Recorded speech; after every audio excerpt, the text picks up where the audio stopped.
ओम नमः शिवाय।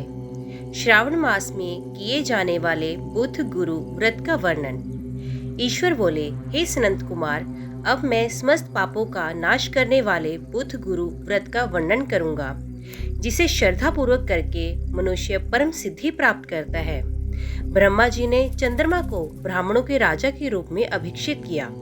किसी समय उसने रूप तथा यौवन से संपन्न तारा नामक गुरु पत्नी को देखा। उसकी रूप संपदा से मोहित होकर वे काम के वशीभूत हो गया और उसे अपने घर में रख लिया। इस प्रकार बहुत दिन बीतने पर उसे बुध नामक एक पुत्र हुआ, जो बुद्धिमान, सौंदर्यशाली तथा सभी शुभ लक्षणों से युक्त था। गुरु बृहस्पति को जब ज्ञात हुआ कि तारा चंद्रमा के घर में स्थित है, तब उन्होंने चंद्रमा से कहा कि मेरी पत्नी को वापस कर दो।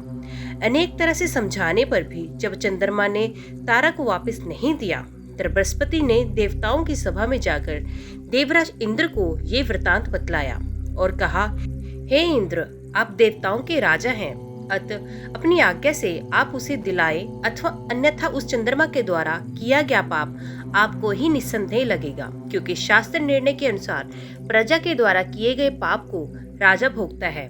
पुराण में भी ऐसा कहा गया है कि दुर्बल का बल राजा होता है। गुरु का ये वचन सुनकर चंद्रमा ने कहा, मैं आपकी आज्ञा से तारा को तो दे दूंगा, किंतु इस पुत्र को नहीं दूंगा। शास्त्र के अनुसार विचार करके देवताओं ने उस बुध को चंद्रमा को दे दिया। इसके बाद गुरु को उदास देखकर देवताओं ने उन दोनों को वर प्रदान किया। हे चंद्र, अब तुम घर जाओ, ये तुम्हारा भी पुत्र है और बृहस्पति का भी है। ये तुम्हारा पुत्र ग्रहों में प्रतिष्ठित होगा। हे सूराचार्य, आप ये दूसरा भी शुभ वर ग्रहण कीजिए कि जो बुद्धिमान व्यक्ति आप दोनों बुध गुरु का व्रत मिलाकर करेगा, उसकी संपूर्ण सिद्धि होगी। ये सत्य है, इसमें संदेह नहीं। शंकर जी के लिए अत्यंत प्रिय इस श्रावण मास के आने पर जो लोग बुधवार तथा बृहस्पतिवार को पूजन व्रत करेंगे, उन्हें सिद्धि प्राप्त होगी। इस व्रत में दही तथा भात का नैवेद्य व्रत सिद्धि में मूल हेतु है। स्थान भेद से आप दोनों की मूर्ति लिखकर पूजन करने से भिन्न भिन्न फल प्राप्त होता है।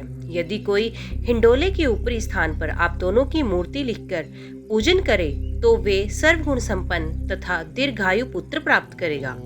यदि मनुष्य कोषागार में मूर्ति को लिखकर पूजन करता है, तो उसके कोष बढ़ते हैं और वे कभी क्षय को प्राप्त नहीं होते। इसी प्रकार पाकाल्य में पूजन करने से पाकवृत्ति और देवालय में पूजन करने से उनकी कृपा प्राप्त होती है। शयागार में लिखकर पूजन करने से स्त्री का वियोग कभी नहीं होता। धान्यागार में लिखकर पूजन करने से धान्य की वृद्धि होती है। इस प्रकार मनुष्य उन फलों को प्राप्त करता है। इस प्रकार 7 वर्ष तक करने के बाद उद्यापन करना चाहिए। उद्यापन से पहले दिन अधिवासन करके रात्रि में जागरण करना चाहिए। स्वर्ण की प्रतिमा बनाकर विधि पूर्वक 16 उपचारों से पूजन करके पश्चात तिल, घृत, चारु और अपमार्ग तथा अश्वत्थ से युक्त समिधाओं से होम कराना चाहिए। अंत में पूर्णाहुति देनी चाहिए। उसके बाद मामा व भांजे को प्रयत्न पूर्वक भोजन कराना चाहिए। इसके बाद ब्राह्मणों को तथा अन्य लोगों को भी भोजन कराना चाहिए। स्वयं भी भोजन करना चाहिए। इस विधि से 7 वर्ष तक करने पर मनुष्य सभी मनोरथों को प्राप्त कर लेता है। जो इसे विद्या की कामना से करता है, वे वेद व शास्त्र के अर्थों को जानने वाला हो जाता है। बुध बुद्धि प्रदान करते हैं और गुरु बृहस्पति गुरुता प्रदान करते हैं। सनंत कुमार बोले, हे भगवान, आपने जो ये कहा है कि इस अवसर पर मामा तथा भांजे को भोजन करना चाहिए, यदि बताने योग्य हो तो इसका भी कारण बताइए। ईश्वर बोले, हे सनंत कुमार, पूर्व काल में अत्यंत दीन तथा दरिद्र कोई 2 ब्राह्मण थे। वे दोनों मामा और भांजे थे। उदार पूर्णि हेतु परिश्रम पूर्वक भ्रमण करते हुए वे दोनों किसी नगरी में अन्न मांगने के लिए गए थे। उन्होंने घर घर में श्रावण मास में प्रत्येक वार को उस वार का व्रत होते हुए देखा, किंतु कहीं भी बुध गुरु का व्रत नहीं देखा। तब उन्होंने बहुत देर तक परस्पर विचार किया कि सभी वारों का व्रत तो सर्वत्र दिखाई पड़ रहा है, किंतु बुध गुरु का नहीं। अतः चूंकि ये व्रत अनुचित है, इसलिए हम दोनों को चाहिए कि इस शुभ व्रत का अनुष्ठान आदर पूर्वक करें। किंतु हे सनंत कुमार, इसकी विधि ना जानने के कारण वे दोनों संशय में पड़ गए तब रात्रि में उन्हें स्वप्न में इस व्रत की विधि दृष्टिगोचर हो गई। इसके बाद उन्होंने उसकी विधि के अनुसार व्रत को किया, जिससे उन्होंने अपार संपदा प्राप्त की। प्रतिदिन उनकी संपत्ति बढ़ने लगी और सभी लोगों को ज्ञात भी हो गई। इस प्रकार 7 वर्ष तक करके वे पुत्र व पौत्र आदि से संपन्न हो गए।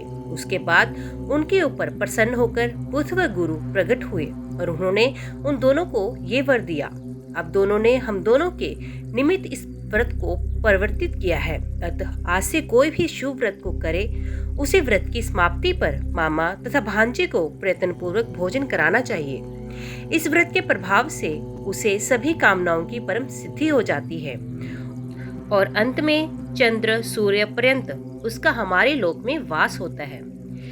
इस प्रकार श्री स्कंद पुराण के अंतर्गत ईश्वर सनंत कुमार संवाद में श्रावण मास महात्म्य में बुध गुरु व्रत कथन नामक 8वां अध्याय पूर्ण होता है। ओम नमः शिवाय। तो दोस्तों, आज की वीडियो में बस इतना ही। उम्मीद करती हूँ वीडियो आपको पसंद आई होगी। वीडियो पसंद आई हो तो वीडियो को लाइक और चैनल को सब्सक्राइब जरूर कीजिएगा।